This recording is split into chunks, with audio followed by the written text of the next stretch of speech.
Donc, le docteur Anne-Marie Boutin, administrateur au GPF et vice-présidente du CESAP, qui a passé sa vie à accompagner des personnes polyhandicapées et qui va vous dire comment les choses ont changé dans le regard qu'on porte sur la personne polyhandicapée. Voilà, donc effectivement, la progression du regard en matière d'accompagnement, c'est aussi de mesurer l'évolution qui s'est passée par rapport à cet accompagnement. Et tout d'abord, pour accompagner la personne polyhandicapée, il faut, me semble-t-il, la connaître et la reconnaître. Ces deux démarches fondamentales sous-tendent cet accompagnement. La reconnaître tout d'abord comme partageant notre humanité et tous les droits et les mesures qui en découlent. Et la connaître semblable et différente avec sa personnalité propre et les spécificités liées à la situation de polyhandicap dans laquelle elle se trouve. Pour parler de la progression et donc de l'évolution, un rapide retour en arrière sur l'accompagnement des personnes polyhandicapées aidera peut-être à mieux percevoir l'évolution de cet accompagnement. Avant les années 60, le polyhandicap était caractérisé comme une forme extrême de handicap, peu différenciée, sauf par son caractère de gravité. Les personnes polyhandicapées étaient considérées comme irrécupérables, celles pour lesquelles il n'y avait rien à faire. J'ai oublié de passer le truc, alors je fais quoi là? Je sais pas. Je fais là? Là? Voilà, oui, d'accord, merci. Donc, je suis là, merci. Alors, j'ai été considérée celles pour lesquelles il n'y avait rien à faire, et en témoigne par exemple le fait que les soins spécialisés n'étaient pas pris en charge pour elles par la sécurité sociale à cette époque. L'accompagnement sous forme d'assistance relevait alors de la compassion et de la charité. Cet accompagnement était assuré par de grandes fondations religieuses, des hospices et hôpitaux, mais la plupart des personnes polyhandicapées vivaient en famille, isolées, abandonnées, sans soutien. Dans les années 50, se créent de grandes associations pour accompagner pour les unes les personnes déficientes motrices et pour d'autres des personnes déficientes intellectuelles. Les personnes en situation de polyhandicap en étaient écartées car elles ne correspondaient pas aux critères d'accueil. C'est dans ce contexte que, dans les années 60, sous l'impulsion en particulier d'Elisabeth Zuckman, de Stanisław Tomkiewicz et d'un petit groupe de médecins, émergent les premières démarches de prise en compte des personnes polyhandicapées, de leur existence, de leurs besoins et de l'accompagnement nécessaire à leur proposer. Depuis cette époque, cet accompagnement a évolué progressivement et malgré les grosses difficultés actuelles qui ont été évoquées ce matin, cet accompagnement a quand même progressé. Alors, l'évolution de l'accompagnement de la personne polyhandicapée concerne d'abord la personne elle-même, sa famille, les professionnels qui l'entourent et l'environnement social proche ou plus large dans lequel elle se trouve. Mais il concerne aussi les organisations mises en place, les structures d'accueil, les supports d'accompagnement, les politiques publiques. Ces différents domaines s'intriquent les uns les autres, interagissent les uns avec les autres et évoluent ensemble, mais assez souvent en temps différents. Alors, la personne, les grandes cibles de son accompagnement, il va y avoir des redites dans ce que je vais vous dire avec l'exposé précédent. La grande cible donc de l'accompagnement de la personne peuvent être dégagées en réponse à ses besoins repérés, son corps à soigner, c'est des surhandicaps à prévenir et à traiter, un bien-être et un confort à rechercher, la douleur à prévenir, repérer, soulager, sa dépendance à accompagner et une autonomie à favoriser, ses déficits à compenser et ses compétences à reconnaître et développer. Une relation à établir avec elle, en particulier la communication à valoriser et favoriser, comme il a été question tout à l'heure. Sa reconnaissance en tant que personne par l'autodétermination avec la recherche et la prise en compte de son adhésion aux situations qu'on lui propose. La reconnaissance aussi de sa place dans la société avec la question de l'inclusion et de la citoyenneté. Ces différentes composantes de l'accompagnement, répondant aux différents aspects des besoins et attentes de la personne polyhandicapée, interfèrent les unes sur les autres, sont intriquées et doivent être considérées ensemble pour répondre à la complexité de la situation de polyhandicap. Le soin et l'accompagnement de la dépendance ont été au départ les dimensions prises en compte, avec au cours du temps une connaissance plus fine des situations qui continue à se développer, permettant une meilleure adéquation des réponses apportées. Les mesures d'accompagnement de la dépendance se sont enrichies techniquement, professionnellement, mais aussi par la reconnaissance de leurs valeurs éducatives et relationnelles. Des avancées importantes ont été apportées dans les soins médicaux, chirurgicaux, rééducatifs, qui ont fait l'objet de nombreux travaux concourant à les améliorer. Des domaines plus particuliers ont été développés, comme la prévention, la détection et le traitement de la douleur. Aussi important, je crois, une réflexion sur les objectifs de la rééducation et de l'éducation, qui visaient essentiellement au départ la recherche d'une normalisation et introduisent maintenant l'objectif de recherche de qualité de vie. La collaboration avec les SSR s'est développée. Les soins à l'accueil et l'accueil à l'hôpital, auxquels les personnes doivent souvent recourir, ont été améliorés, même si beaucoup reste à faire, et surtout pour les adultes, par une meilleure connaissance de la personne polyhandicapée, de ses spécificités, de ses besoins. Cet accueil a été aussi amélioré par une collaboration plus proche entre l'hôpital, la famille, les structures d'accueil de la personne, par une information, un partage plus habituel de la connaissance des uns et des autres de la personne. L'établissement de liens plus formalisés ont été établis pour améliorer ce partage et cette connaissance, comme les fiches de liaison, qui est maintenant pratiquées partout, fiches pour les urgences, fiches d'habitude de vie. L'amélioration des soins se poursuit avec plus récemment la possibilité d'intervention d'équipes mobiles, hospitalisation à domicile, soins palliatifs, au domicile ou en institution, en appui de l'accompagnement habituel, permettant le maintien de la personne dans son lieu de vie habituel en cas de décompensation ou d'accompagnement de fin de vie nécessitant des soins plus importants et plus complexes. Amélioration aussi par la mise en place de nouvelles modalités de suivi médical comme la télémédecine, améliorant le suivi des personnes polyhandicapées, par le développement aussi de l'institution de procédures et de protocoles de soins pour répondre à certaines situations qui sécurisent l'administration des soins. Le soin est une dimension très importante à prendre pour l'accompagnement des personnes polyhandicapées qui nécessite la poursuite des travaux et de mise en place de moyens et d'organisation pour l'améliorer. Et beaucoup reste encore à faire, bien sûr. L'accompagnement socio-éducatif a lui aussi évolué. Les démarches d'accompagnement sont, et là je vais reprendre un peu ce qui vient dit précédemment, sont de plus en plus étayées par des supports qui ont eux aussi évolué, se sont affinés. Ce sont des outils d'évaluation, mais pour moi surtout d'observation. C'est vrai que je suis aussi un peu réticente à la notion d'évaluation qui introduit de la valeur. Bon, ces observations portaient plutôt au départ, et ces supports, sur l'évaluation motrice.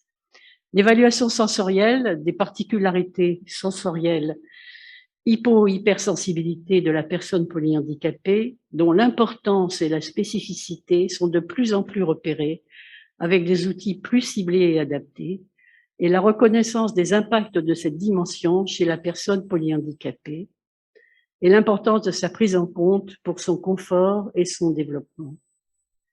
Plus récemment, la reconnaissance des compétences cognitives et des capacités d'apprentissage a amené une modification notable du regard porté sur les personnes polyhandicapées et des perspectives à envisager pour leur accompagnement. Ces compétences cognitives et capacités d'apprentissage, difficiles à repérer, même si elles étaient pressenties par les accompagnants, étaient souvent déniées, non reconnues, peu développées.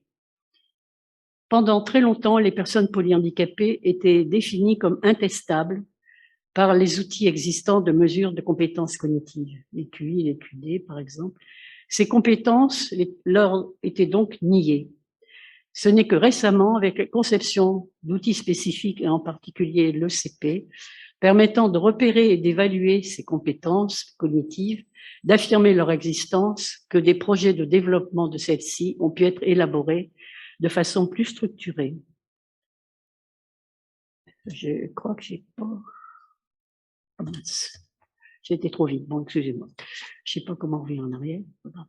Alors, tous ces outils d'observation permettant de mieux préciser la situation personnelle de la personne polyhandicapée, ses déficits à compenser et surtout ses compétences à développer. Le partage de ces informations sert de guide à l'élaboration du projet d'accompagnement personnalisé. La scolarisation commence à être proposée aux enfants polyhandicapés sous deux modalités, dans des unités d'enseignement, d'abord au sein des structures médico-sociales avec l'encadrement d'un enseignant de l'éducation nationale, ou dans des unités externalisées situées dans l'école ordinaire. Des travaux sur la pédagogie spécialisée et l'adaptation à la situation de classe contribuent à intégrer la scolarisation dans l'accompagnement des enfants polyhandicapés.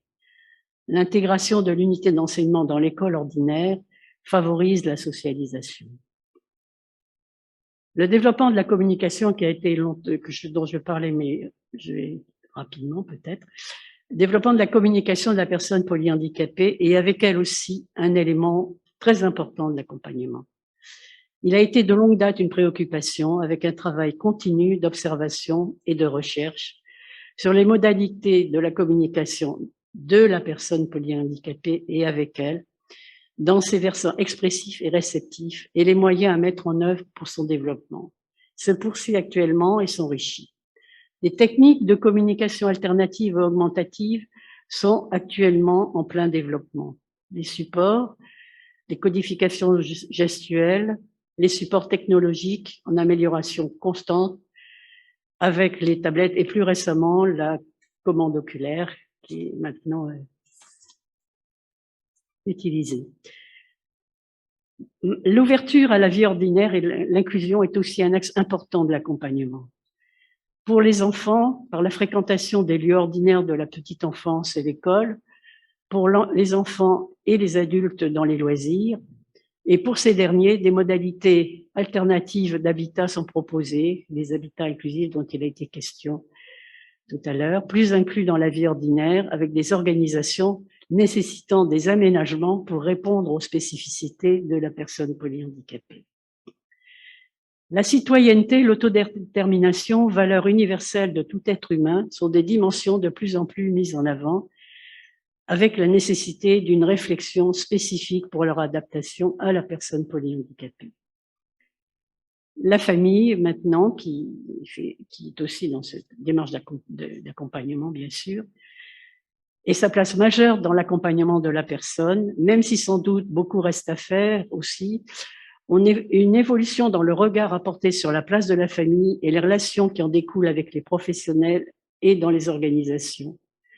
Au départ, l'accompagnement des familles reposait sur une fonction de soutien et de décharge des contraintes liées à la situation de leur enfant polyhandicapé, avec la mise en place d'aides humaines, de compensation financière, de soins et de relais d'accompagnement. Cette dimension de soutien aux familles reste toujours une dimension nécessaire à apporter.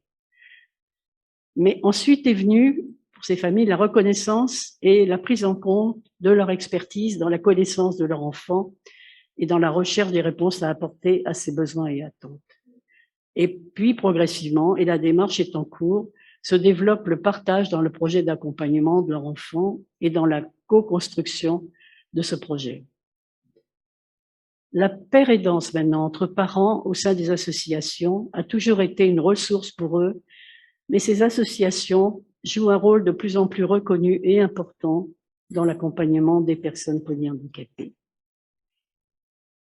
Une évolution est aussi constatée au niveau de la formation qu'on leur propose par l'implication des familles dans des actions de formation, en y participant comme formateurs ou comme bénéficiaires de formation, avec la mise en place récemment pour elles de propositions spécifiques de formation, avec le projet Fort Poly. Se développe aussi la reconnaissance de la place des aidants familiaux, de leurs besoins et attentes et des réponses à y apporter, avec des travaux ciblés sur ce sujet. Alors, sujet un peu difficile à aborder actuellement en raison des difficultés majeures actuelles, l'accompagnement des professionnels, il a lui aussi évolué.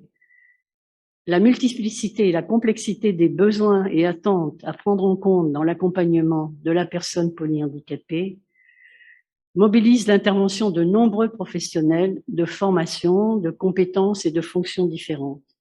Ces professionnels sont parfois isolés, en particulier ceux qui exercent en milieu libéral. Mais le plus souvent, ils sont regroupés dans une équipe au sein de structures d'accompagnement. Ces équipes fonctionnent dans la multidisciplinarité, évoluant vers la transdisciplinarité. La multidisciplinarité est un fonctionnement d'équipe où des professionnels de formation de compétences différentes, conservant chacun sa spécificité, accompagnent ensemble la personne polyhandicapée autour d'un projet commun. La transdisciplinarité y ajoute la connaissance et la prise en compte des approches des différents membres de l'équipe dans l'accompagnement de la personne autour de ce projet.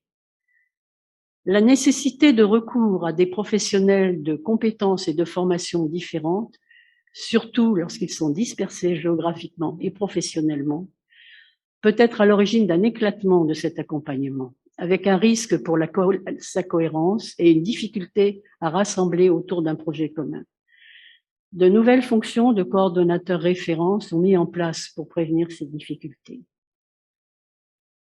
Alors, malgré les difficultés actuelles très importantes, et je répète qui sont vraiment actuellement très, très repérées, malheureusement, et un travail qui reste difficile par beaucoup d'aspects, mis en évidence fortement actuellement, il y a quand même quelques progressions. Les conditions matérielles du travail des professionnels, bien sûr toujours à parfaire, ont évolué en s'améliorant avec des aides techniques, des aménagements du matériel des locaux, par aussi les soutiens qui sont apportés aux professionnels avec une formation de plus en plus riche, ciblée, avec la mise en place assez généralisée d'analyse de pratique et de soutien d'équipe avec les psychologues. Devenu habituel maintenant, l'élaboration en commun du projet personnalisé d'accompagnement de la personne après partage des observations entre les membres de l'équipe et de plus en plus d'échanges avec la famille. Ça a évolué aussi sur le travail avec des intervenants extérieurs de plus en plus fréquents qui amènent des échanges, un travail en commun au niveau de l'école, des loisirs, de l'hôpital et la mise en place de partage d'informations, de supports et de liens. Et les passeports de communication, enfin, il y en a été question tout à l'heure. Des outils et méthodes d'accompagnement, enfin, éducatifs, rééducatifs plus nombreux, plus ciblés, se sont aussi beaucoup développés. Oh, je vais trop vite là, je sais pas comment je vais. Bon, c'est pas grave, j'ai passé un truc. Les organisations ont elles aussi évolué. Les structures d'accompagnement, établissements, services ont évolué en fonction des besoins pressentis et des attentes. Au départ, les établissements d'accueil étaient essentiellement des structures d'hébergement permanent de grande taille. Leur dimension a été réduite, leurs modes d'accueil se sont diversifiés, avec moins d'hébergements complets, plus d'accueil de jour, une palette de propositions d'accueil, accueil avec hébergement, accueil de jour, accueil séquentiel, accueil temporaire, et une modularité dans des accueils entre ces différentes modalités pour mieux répondre aux besoins et attentes des personnes et de leurs familles. À travers l'évolution des politiques publiques, une étape importante a amené une évolution récente et marquée des propositions d'accompagnement. Faisant suite au rapport PIFTO de 2014, Zéro sans solution, et s'appuyant sur ce rapport, La démarche, une réponse accompagnée par tous en 2018, visait à apporter des solutions d'accompagnement afin d'éviter toute rupture de parcours. Alors, ces politiques publiques, différentes lois ont marqué l'évolution du regard sur la personne polyhandicapée et son accompagnement. Les lois concernaient le handicap en général, le polyhandicap n'étant spécifié que tardivement parmi les handicaps. Ce n'est qu'en 2017 qu'une définition légale du polyhandicap est instituée. Alors ça, je voudrais pouvoir reprendre en arrière. Je sais pas, je suis désolée, mais parce que cette définition est tellement complexe que je préfère qu'elle soit prise. Oui, eh ben oui. Oui. Bon, eh bien, écoutez, donc la définition légale du polyhandicap, voilà, en 2017. Et maintenant, nous allons parler donc du cadre législatif et réglementaire des différentes formes d'accompagnement. Nous avons donc la loi de 75 qui affirme le droit à l'éducation et à la scolarisation. Ce n'est qu'en 75 qu'on a déclaré leur éducabilité et leur droit à l'éducation. À noter la loi du 2 janvier 2018 qui instaure le projet d'accueil et d'accompagnement personnalisé. La loi du 11 janvier 2005 avec la création des MDPH qui parle du projet de vie de la personne, du plan personnalisé de compensation et du plan personnalisé de scolarisation. Bon, à la suite du rapport Pifto, donc, comme je disais tout à l'heure, et de la démarche Une réponse accompagnée pour tous, on a une organisation dans le cadre de cette réponse, de réponse par des plateformes pour répondre à des besoins non couverts, par l'amélioration de la proximité, par la territorialisation des réponses et une ouverture plus grande sur l'extérieur à la vie ordinaire dans un principe d'occlusion. Ces nouvelles modalités de mise en réseau des différents moyens dans des dispositifs intégrés s'inscrivent donc dans une évolution actuelle de la vision de l'accompagnement en termes de parcours accompagnant le projet de vie de la personne. Nous avons donc pas mal de dispositifs intégrés maintenant et des plateformes diverses. Voilà. Elles sont souvent établies pour compenser un manque de solutions pérennes. Elles sont soit d'emblée des dispositifs pérennes, soit des dispositifs de transition en attente de solutions plus pérennes.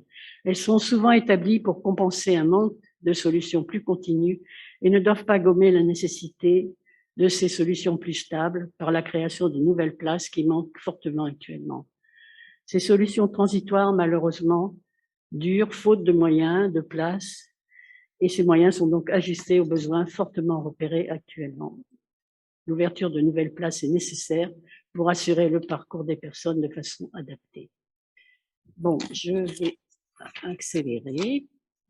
Alors, je suis désolée, mais je crois même qu'il va falloir conclure parce que sinon on ne pourra pas aller déjeuner. Eh ben voilà, je vais conclure. Je vais conclure. Je voudrais quand même, avant de conclure, vous parler quand même de l'accompagnement des adultes parce qu'il est quand même un peu décalé par rapport à celui des enfants et il a des particularités. Alors, ce qu'il y a surtout, c'est que ces dernières décennies, et on s'en réjouit bien sûr, la longévité des personnes polyhandicapées s'est accrue rapidement, mais les mesures de leur accompagnement n'avaient pas été anticipées et restent donc à améliorer. Alors, l'avancée en âge de la personne polyhandicapée nécessite des adaptations de son accompagnement avec des structures d'accueil spécifiques, les MAS, les femmes, bien sûr. Là aussi, les accueils en hébergement complet sont les majoritaires, mais de plus en plus, il y a des accueils de jour souhaités et existants. Voilà, alors, si je voulais quand même dire ça, le projet d'accompagnement des personnes adultes, longtemps basé sur la recherche de maintien des acquis, est maintenant plus dynamique avec la reconnaissance de leur capacité d'apprentissage tout au long de la vie, le développement de leur autonomie, la prise en compte de leur autodétermination et la recherche d'un plus large accès à la vie sociale. Alors aussi, je presque fini, hein, mais l'avancée en âge des personnes polyhandicapées permet de lui reconnaître avant le vieillissement, qui est souvent rapidement évoqué dès l'arrivée dans l'âge adulte, la proposition d'un accompagnement de cet âge adulte qui lui soit adapté. Je ne sais pas si je m'exprime bien. C'est-à-dire qu'avant, quand ils arrivaient à 20 ans dans les masses, on commençait à parler de vieillissement. Je crois qu'ils ont quand même une période de vie adulte qui nécessite qu'on prenne en compte cette dimension. Voilà, en conclusion, j'ai trois lignes. Depuis 60 ans, le regard porté sur les personnes polyhandicapées a beaucoup évolué et l'accompagnement a évolué parallèlement. Ces deux éléments influent bien sûr l'un sur l'autre. Même si beaucoup de progrès restent à faire, cette évolution est plutôt positive, j'ose le dire même dans ce contexte actuel. Il faut cependant rester vigilant pour que, tout en revendiquant pour la personne polyhandicapée la plénitude de ses droits, les propositions d'accompagnement qui lui sont faites prennent bien en compte la spécificité de ses besoins et attentes et que l'objectif à rechercher soit toujours l'accès pour elle à une qualité de vie optimale. Bon, excusez-moi, j'étais un peu loin. Je me suis embrouillée dans mes diapos.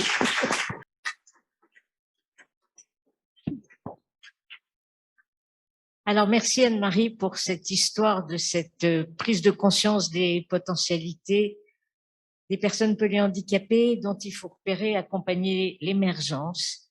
Et c'est vraiment ça qui va permettre une meilleure autonomie, une meilleure citoyenneté et donc les conduire à un peu plus d'autodétermination et sans doute à un peu plus d'inclusion dont, je tiens à le dire, les établissements sont les meilleures passerelles.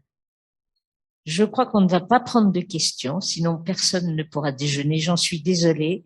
Il y avait pourtant beaucoup à dire sur la famille, mais on en reparle cet après-midi même de la famille. Et là,